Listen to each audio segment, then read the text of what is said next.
Segui a paz com todos e a santificação, sem a qual ninguém verá o Senhor. Conversão, santificação, redenção e glorificação. Isso tem que estar muito forte dentro de nós. A conversão, o que é a conversão? Quantos já converteram o seu coração ao Senhor? O que é a conversão? A palavra diz em Atos 3, verso 19, arrependei-vos e convertei-vos para que sejam apagados os vossos pecados.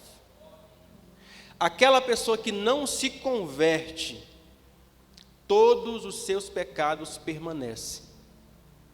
Todos.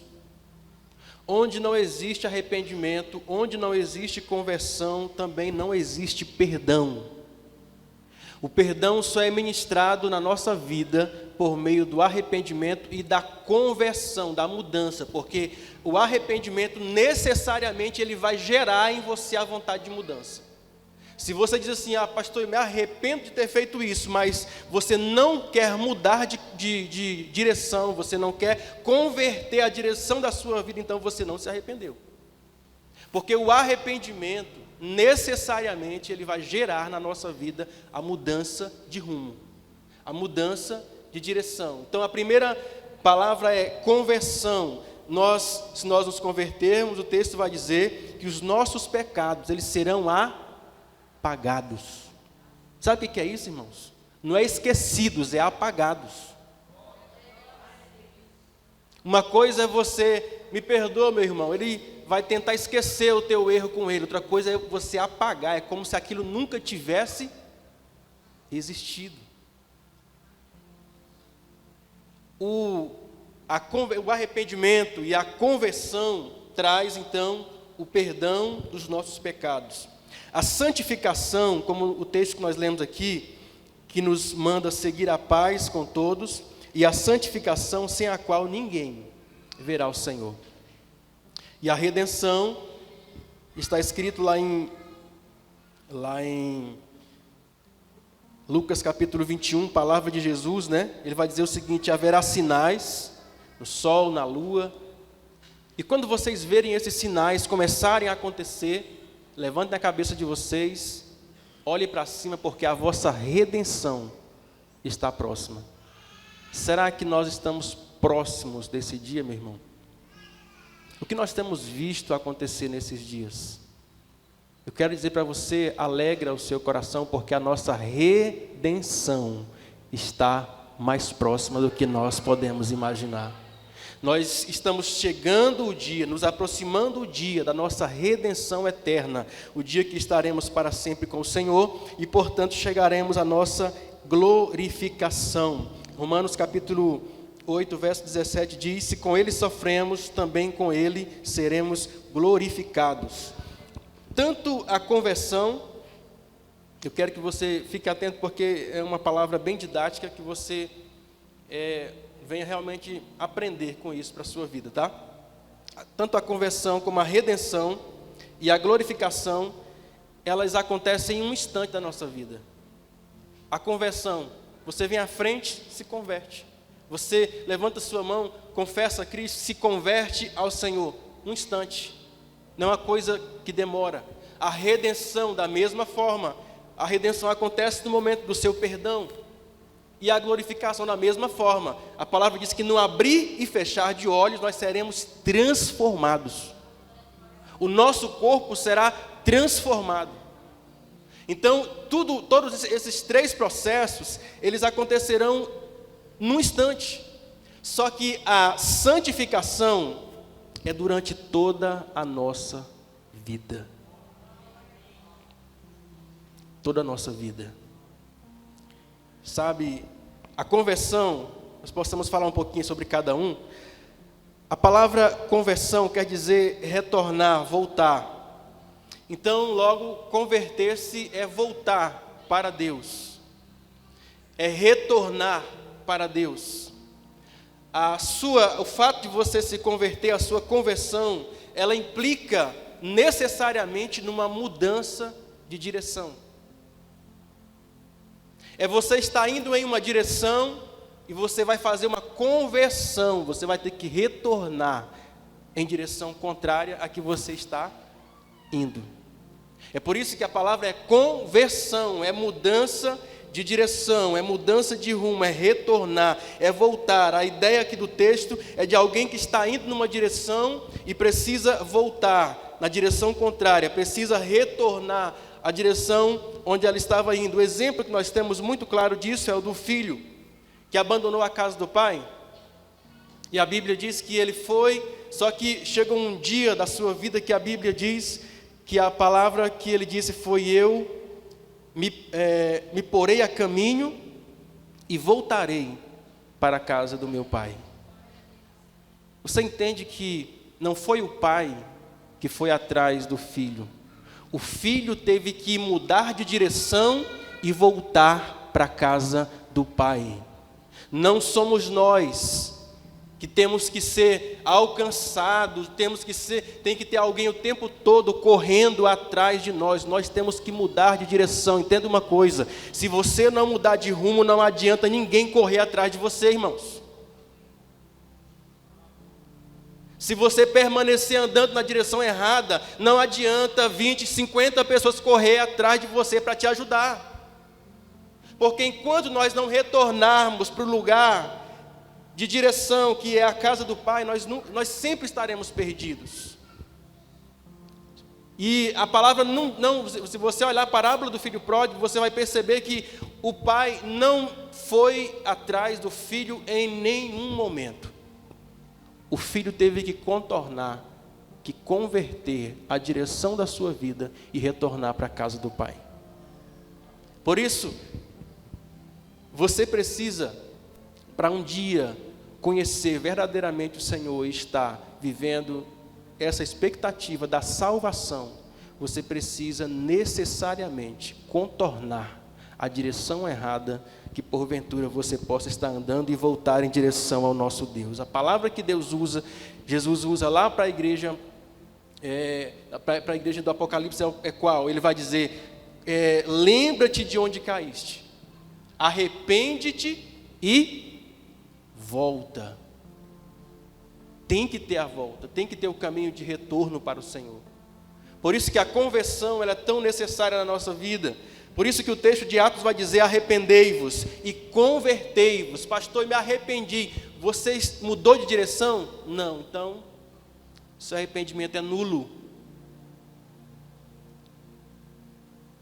Tudo o que nós fazemos de errado precisa necessariamente do arrependimento. Mas se não houver uma mudança de direção, uma mudança de rumo, necessariamente esse arrependimento é nulo.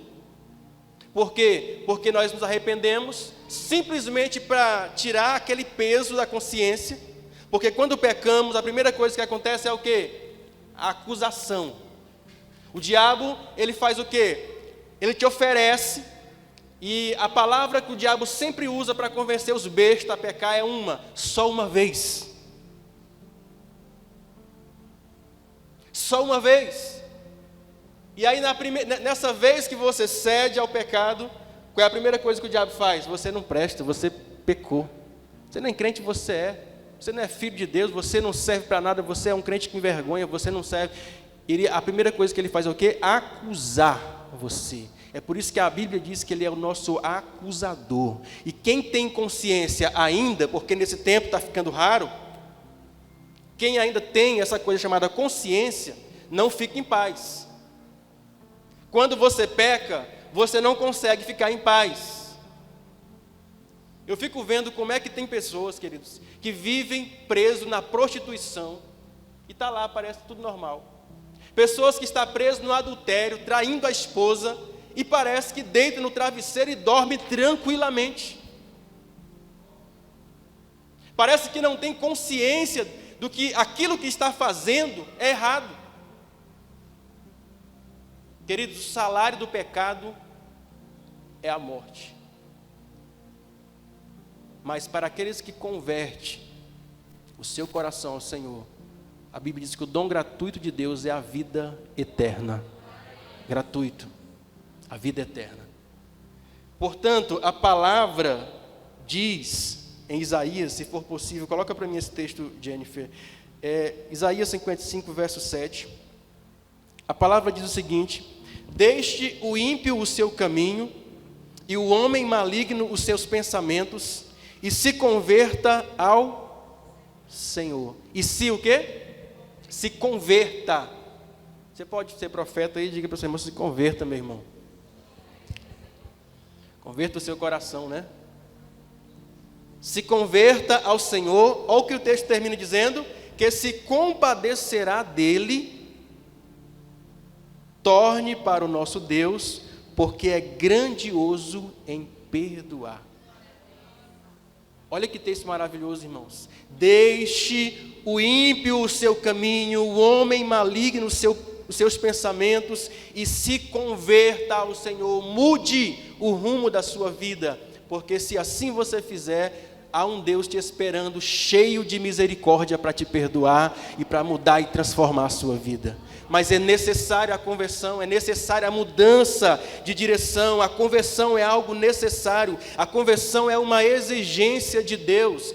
Um dos textos mais conhecidos, que nós sempre lemos com frequência na igreja, especialmente nos cultos de oração, nós sempre costumamos citar o texto de 2 Crônicas 7,14, que diz: e se o meu povo, que se chama pelo meu nome, se humilhar e orar, e buscar a minha face, e se converter dos seus maus caminhos, então eu ouvirei do céu, eu perdoarei os seus pecados, e sararei a sua terra.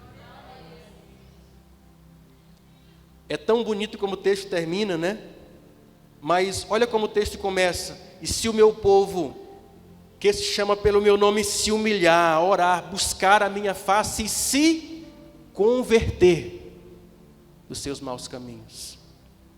Não adianta nada, volto a repetir, não adianta nada, é nulo o seu arrependimento, e Deus conhece o seu coração, se você é aquela pessoa que ora só para tirar o peso da sua consciência. Você diz, você sabe que amanhã vai fazer a mesma coisa novamente, e você diz assim: Deus me perdoe, estou arrependido do que eu fiz, mas sabe que amanhã tornará a repetir o mesmo erro novamente. É nulo se não houver conversão no seu coração. Tem que haver a necessidade de mudança de rumo, mudança de direção, porque senão é nula essa tentativa nossa de tentar buscar o perdão de Deus. Nós encontraremos um Deus disposto a nos perdoar quando nosso coração estiver arrependido e disposto a voltar para o Senhor, voltar-se para o Senhor. Sabe? Então, primeiro estágio da nossa vida cristã é a conversão, queridos. Tem que começar por aí. Não adianta você querer pular lá para a fase: pastor, eu quero ser batizado no Espírito Santo, eu quero ter um dom, eu quero ser usado na igreja. Você se converteu? Você já deixou Deus trabalhar no seu coração a conversão? Não queira pular essa etapa, porque o que Deus quer primeiro é que você mude o rumo da sua vida, a direção da sua vida. Portanto, quando nós nos convertemos ao Senhor, nós vamos entrar num processo chamado de santificação. Quantos estão nesse processo aí?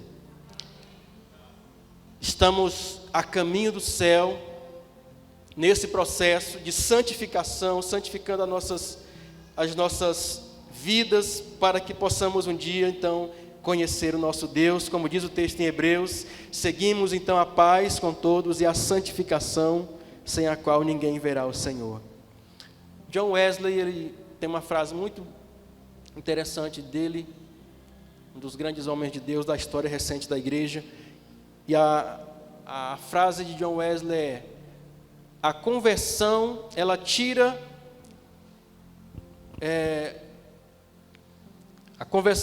ela tira o cristão do mundo, mas a santificação tira o mundo de dentro do cristão. Vou dizer de novo: a sua conversão vai tirar você do mundo, vai mudar você de direção e trazer você para um outro lugar, mas a santificação, ela tira o mundo de dentro de você. Por isso que, se não houver a santificação, você é apenas alguém que saiu do mundo, mas permanece na igreja com o coração mundano. Se não houver a santificação, você é apenas alguém que agora mudou os lugares que você frequenta. Você antes ia para o carnaval, agora você vai para a igreja. Se não houver o Espírito Santo, se você não deixar ele trabalhar em você, a santificação não vai adiantar você simplesmente mudar de direção. Você tem que dar sorte de, talvez, morrer no mesmo dia da sua conversão, para poder ser salvo. Talvez assim você vá. Porque senão, se depender do caminhar, e você não deixar o Espírito trabalhar no seu coração, você então será apenas alguém mundano dentro da igreja. Você conhece pessoas assim? Está dentro da igreja, mas o coração dele é mundano. Os desejos pecaminosos que o dominam permanecem. Queridos, quando nós nos convertemos, nós não deixamos de ter desejo de pecar, mas os desejos de pecar não podem mais dominar a nossa vida. Há duas naturezas em nós. E agora a natureza que te domina não é mais a do pecado, mas a de Deus. Então, a conversão, ela tira o cristão do mundo, mas a santificação tira o mundo de dentro do cristão. A conversão é a mudança de direção. Diga isso, a conversão. Não, diga forte, a conversão é a mudança de direção. Diga, mas a santificação é a mudança de vida, de caráter, de conduta. A conversão muda a sua direção, mas a santificação muda a sua vida, muda o seu caráter, muda a sua conduta, muda a sua forma de falar, muda a sua forma de se relacionar, muda a sua vida. Por isso que nós vemos muitas pessoas que não deixam o Espírito trabalhar a sua santificação, que vive uma vida inteira dentro da igreja, com as mesmas práticas mundanas. E aqui eu ressalto algo para você que de repente está vindo à igreja há pouco tempo, você não compreende algumas coisas direito. Eu esclareço algo para você nessa noite. Deus não espera que você seja perfeito no dia que você se converte. Mas é inadmissível você ter 10, 15 anos de crente e permanecer a mesma pessoa. Cadê o Espírito que trabalha na sua vida? Quem permanece dominando você? Não sei se acontece com você, mas comigo é assim. Eu sei que de repente também pode ser com você, se você não for extraterrestre, né? Quando a gente vai pecar, parece que tem uma vontade, falando assim, vai ser bom. Do outro lado tem a paz, não faz isso. Lembra do Senhor, lembra da sua comunhão com Deus, lembra daquilo que você está vivendo. É assim ou não? Isso é sinal que você ainda tem vida espiritual. Porque a pessoa que está morta espiritualmente, como eu falei aqui, ela peca deliberadamente e ela não sente acusação mais na mente dela, na consciência dela. Ela permanece fazendo aquilo que é errado, mas ela parece não ter consciência mais para lhe acusar que aquilo é errado. Então é possível eu me converter sem ser santo. Eu posso estar no meio da festa do carnaval e me converter lá. Mas é impossível eu ser santo sem eu me converter. Para mim ser santo, eu preciso converter o meu coração ao Senhor. É necessário eu converter o meu coração ao Senhor. Então, queridos, sabe aquelas pessoas que estão tentando ser cristãs, mas andando na direção errada? É disso que se trata. Eu permaneço andando na mesma direção que eu andava antes, mas eu quero ser cristão, eu quero andar, agradar a Deus, mas eu não mudo de direção. Então, essa pessoa está tentando ser cristã, sendo amiga do mundo. E a Bíblia diz que aquele que quiser ser amigo do mundo, ele se constitui a si mesmo inimigo de Deus. Meu irmão, eu fico vendo quanto que a gente parece ter medo do diabo. E quando a gente fala assim, irmão, o diabo está querendo te matar, o povo fica... Até os crentes fazem o se benze, né? Ó, o diabo está querendo te pegar, irmão. Meu Deus, pastor, não fale isso não, pastor. O diabo está querendo me pegar. As pessoas têm tanto medo do diabo. Quando a Bíblia diz que você não deveria temer, não era o diabo, mas aquele que tem o poder de fazer perecer tanto o seu corpo como a sua alma. O temor que deveríamos ter era em desobedecer a Deus. O temor que deveríamos ter era em nos envolver com o pecado. Esse deveria ser o temor que habitava o nosso coração. Só que nós ficamos com medo de quem? Do diabo. Por quê? Porque sabemos que quando alguém está no pecado, está vulnerável. Será que tem alguém entendendo essa palavra? Portanto, meu irmão, nós necessariamente temos que deixar o Espírito trabalhar a santificação no nosso coração, porque não basta sair do mundo, tem que mudar de vida. Você lembra que a esposa de Ló saiu de Sodoma? Mas não mudou o coração. Ó, a vontade de olhar para trás. Deus disse, ó, anjo, vai lá, salva Ló, sua família, mas diga para eles que a chance que eu vou dar a eles, eu quero pedir só uma coisa para eles. Eu vou estar dando a eles a oportunidade de mudar de vida. Eu só quero pedir uma coisa para eles, que eles nem olhem mais para Sodoma, que eles nem olhem mais para trás. Mas a mulher era tão apegada com Sodoma que ela não aguentou. Ela olhou. A Bíblia diz que Deus tirou Israel de dentro do Egito, mas não tirou o Egito de dentro de alguns daquele povo. Muitos morreram no deserto, apaixonados pelo Egito. Você foi chamado para servir a um Deus vivo, para ter uma expectativa de vida eterna. Você foi chamado para estar no meio de um povo que é chamado a família, né, os filhos de Deus. Você tem o direito hoje de ser chamado filho de Deus. Queridos, esqueça o mundo. Esqueça o passado, esqueça a sua vida velha, porque a palavra de Deus diz que Deus tem algo novo, como cantamos aqui, se alguém está em Cristo, nova criatura é, as coisas velhas se passaram, e eis que tudo se fez novo. Deus tem algo novo para operar na minha e na sua vida. Deus tem uma vida nova, não somente na eternidade, mas aqui ainda, para mim e para você. Não somente para quando você, pastor, quando eu morrer eu quero ser salvo. Deus tem coisa extraordinária para fazer na sua vida aqui ainda, meu irmão.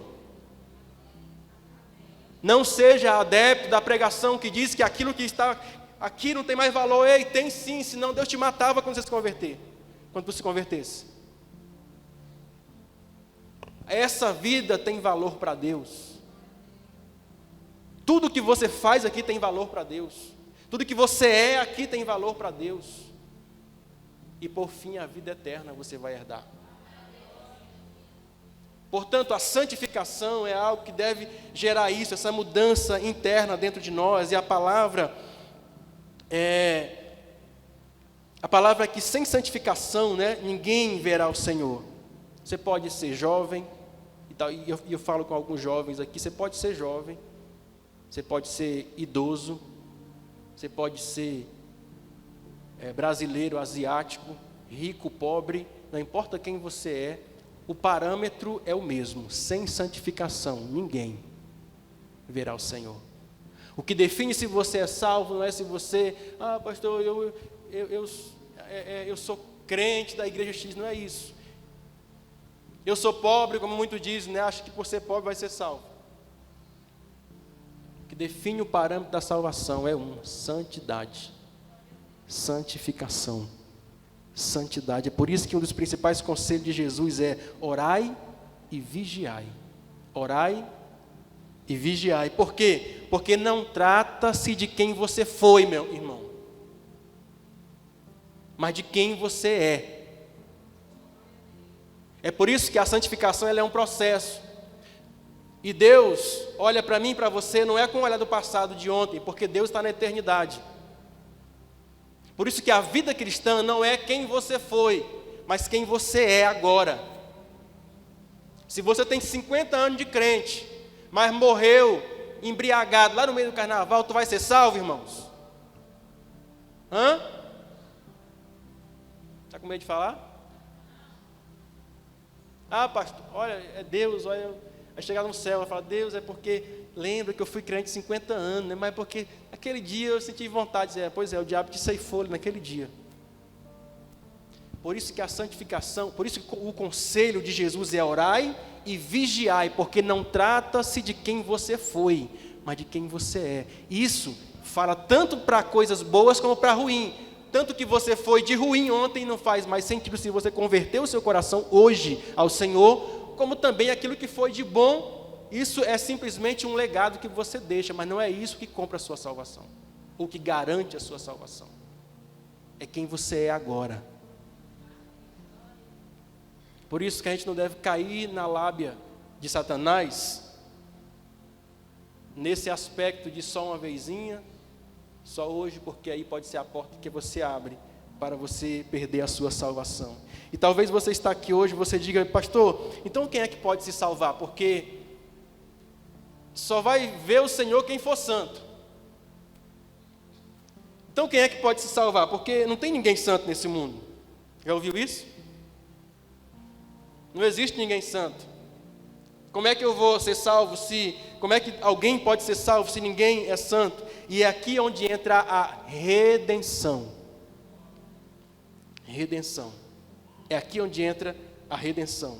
Romanos capítulo 3, versos 23 e 24 diz, porque todos pecaram e destituídos estão da glória de Deus, sendo justificado gratuitamente pela graça e pela redenção que há em Cristo Jesus.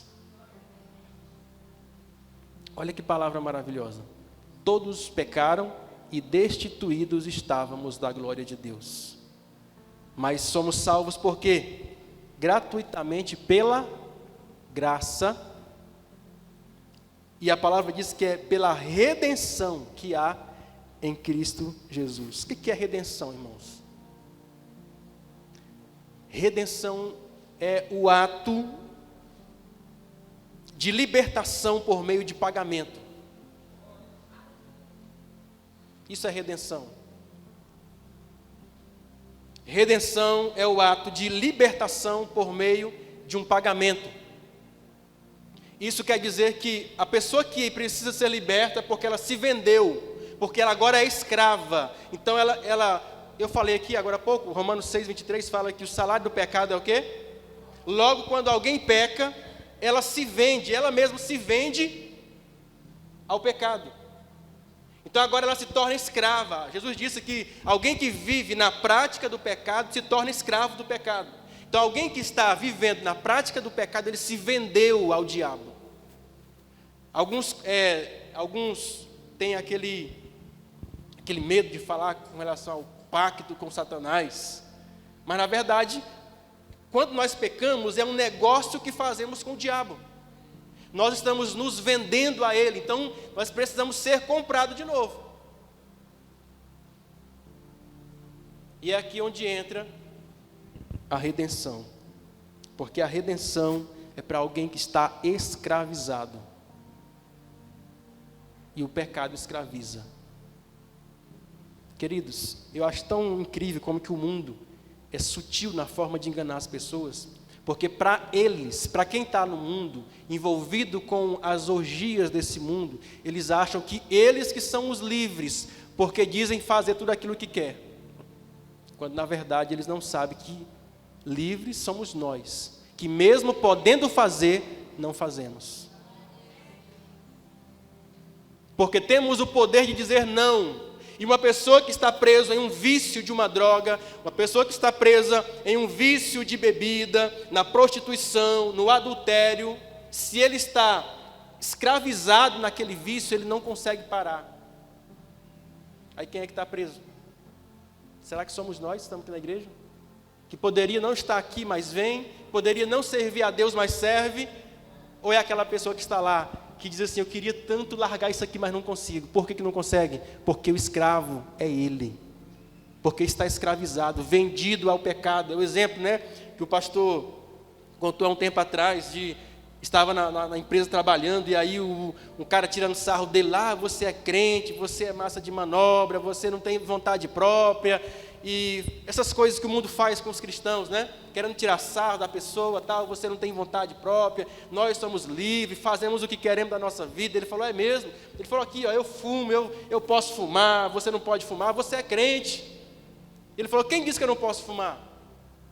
Eu não fumo porque eu sou livre, eu posso, mas eu não quero. Me dá um cigarro aqui, pegou o cigarro, acendeu, puxou um trago ali, e o cara ficou assim, oxe cara, tu não é crente não. E ele, pois é, eu estou aqui usando esse exemplo para te mostrar que o escravo aqui é você, e não eu. Eu dei o trago aqui no cigarro, e a partir de agora eu posso parar, e você consegue parar? Quem é o escravo aqui, sou eu ou você? Portanto, a palavra diz, querido, que todo aquele que vive na prática do pecado, ele se torna escravo do pecado. Gálatas 3,13 diz, Cristo nos resgatou, nos redimiu da maldição da lei, fazendo-se ele maldição por nós. E eu quero crer que essa é uma noite de redenção na vida de pessoas aqui. Essa pode ser uma noite de redenção na sua vida. Essa pode ser uma noite de perdão, de restituição, de compra de Deus na sua vida, onde o preço que foi pago vai alcançar a sua vida. Será que tem alguém que pode dizer amém? Olha o quanto que algumas coisas são sutis na nossa vida, irmãos. A palavra de Deus diz em Efésios capítulo 1, verso 5, que Ele nos predestinou para sermos filhos por adoção, por meio de Jesus Cristo. O versículo 7 diz, em quem temos redenção pelo sangue e a remissão das ofensas, segundo a riqueza da sua graça. Então, o que Cristo diz lá na instituição da ceia foi, isto é o meu sangue, o sangue da nova aliança, que é dado por muitos, para a remissão dos pecados. Quando você está participando da ceia, ali foi o preço pago para a remissão, o preço pago pela remissão dos seus pecados. Remissão dos seus pecados. Sabe, queridos, por isso que eu acho muito interessante o texto, acho que Pedro que diz, aquilo que te vence, torna-se o teu Senhor. Vou dizer de novo, aquilo que vence você, torna-se o teu Senhor. Quem é que tem vencido você? Deus ou o pecado? Por isso que você tem que se render ao Senhor.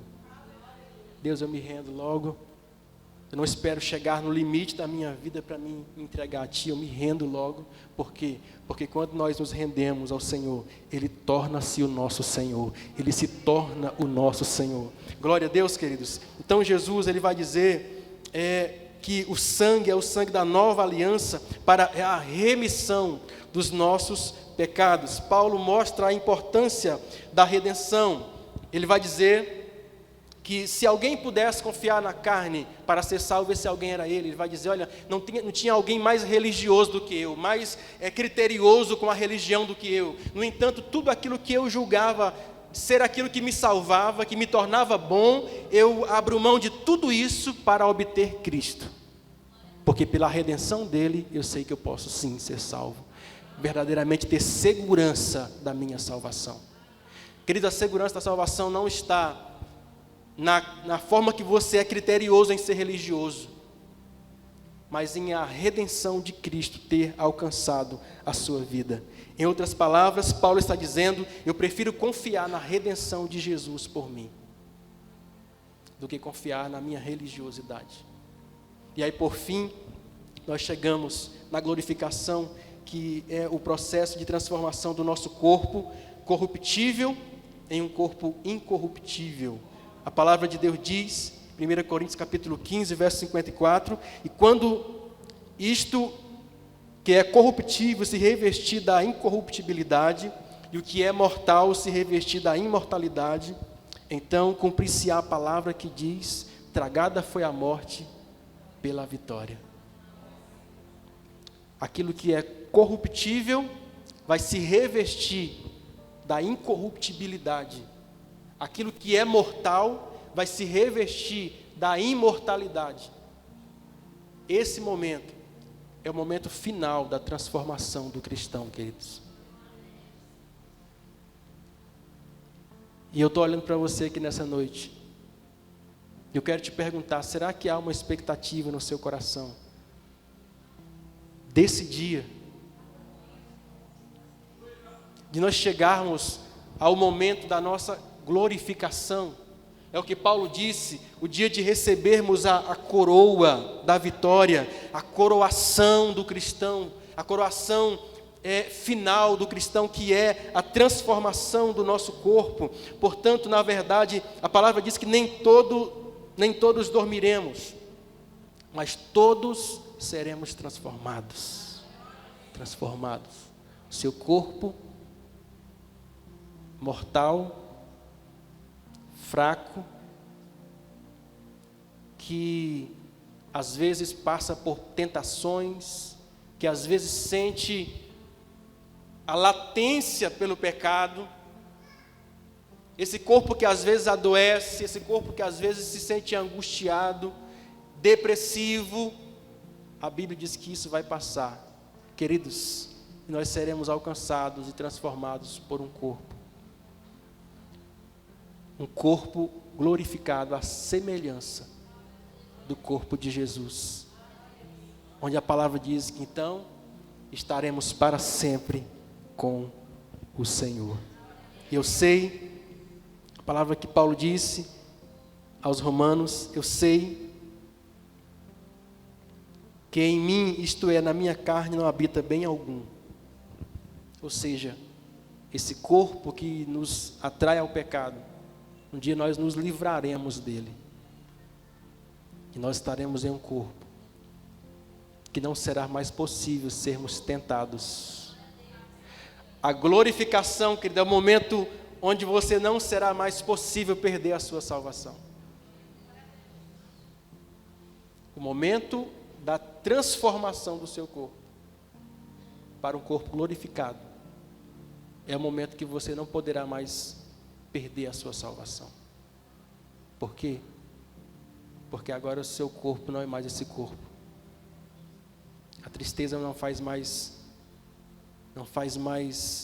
efeito nele. A dor não faz mais efeito nele. A doença não faz mais efeito nele. Porque agora nós teremos um corpo glorificado, à semelhança do corpo de Jesus. Alguém pode dar glória a Deus por essa palavra? Portanto, a palavra de Paulo é: o mesmo Senhor descerá do céu com alarido e voz de arcanjo, e os que morreram em Cristo ressuscitarão primeiro, depois nós que ficarmos vivos seremos arrebatados e estaremos para sempre com o Senhor. Não será mais possível o diabo te tentar, não será mais possível perder a sua salvação, porque o Senhor transformará o seu corpo e você terá um corpo glorificado. E para nós encerrarmos, por que a santificação é tão importante, irmãos? Porque a Bíblia diz que sem ela, ninguém verá o Senhor. Ninguém verá o Senhor. Você entendeu que é um processo? Tem alguém aqui? Que Deus não espera que tu se converte hoje e amanhã seja perfeito? Você entendeu isso? Porque tem muitos que falam assim: eu não vou ser crente não, porque a gente erra, Queridos, Deus não espera isso de você. Deus espera que você mude de direção e comece a caminhar de volta para Ele. Só isso, só isso. Porque um dia você vai chegar novamente lá na casa do Pai, diante dEle, para estar eternamente com o Senhor. É só retornar, é só voltar, é só converter o seu coração ao Senhor. É só isso que Deus espera de você. E começar a caminhar em direção a essa transformação de Deus para a sua vida, sabe? Porque sem a santificação ninguém verá o Senhor. Sem a santificação, até a sua conversão será inútil. E você nunca alcançará a glorificação. santificação é necessária na vida do cristão. Por que eu estou falando para você isso, irmãos? Porque tem muita gente, hoje, existem muitas pessoas que estão satisfeitas e contentes somente em ser evangélicas. Qual é a sua religião? Agora eu sou evangélico, agora eu sou salvo, agora eu sou evangélico, né? E quem diz que talvez os católicos não se salvem?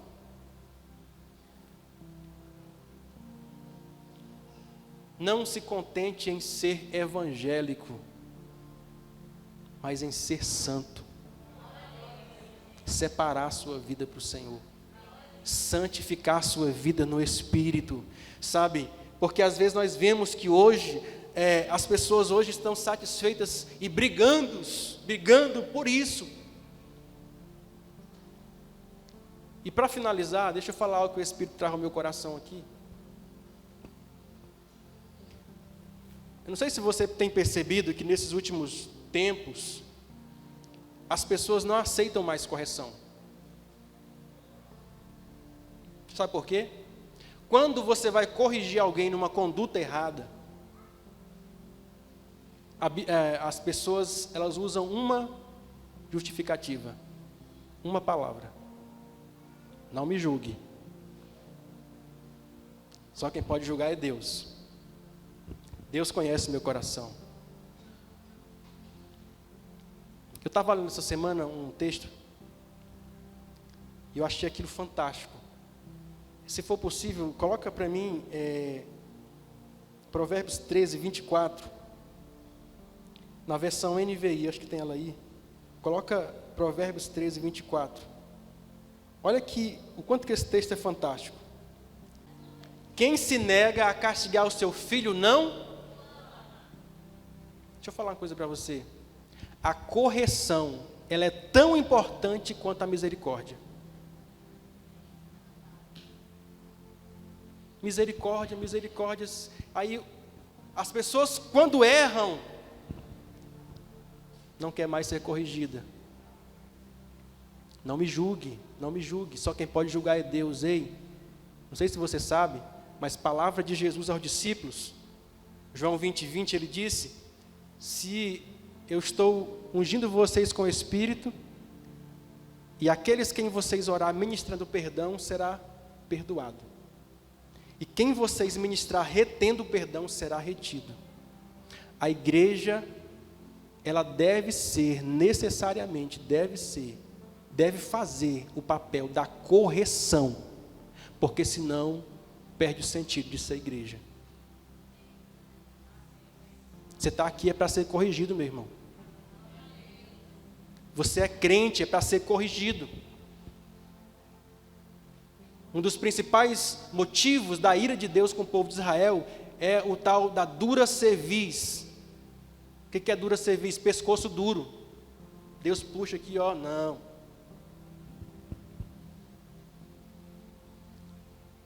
Isso quer dizer, o texto quer dizer, que correção é sinônimo de amor. Eu não estou falando de pessoas que chegam em você querendo te humilhar porque você errou. Não estou falando disso, não. Eu estou falando de correção. Alguém que chega em você, senta com você e te corrige em amor. Essa pessoa te ama. Você sabe o que você deve desprezar? É a pessoa que despreza. Ou desprezar não, a pessoa que... Aquilo que de repente você entende como alguém que não te ama, é aquela que te despreza. Enquanto alguém se importa com você, você deveria se alegrar. Mesmo que ela esteja corrigindo você. Porque a Bíblia diz que Deus corrige o filho que ama. E açoita todos aqueles que têm por filho.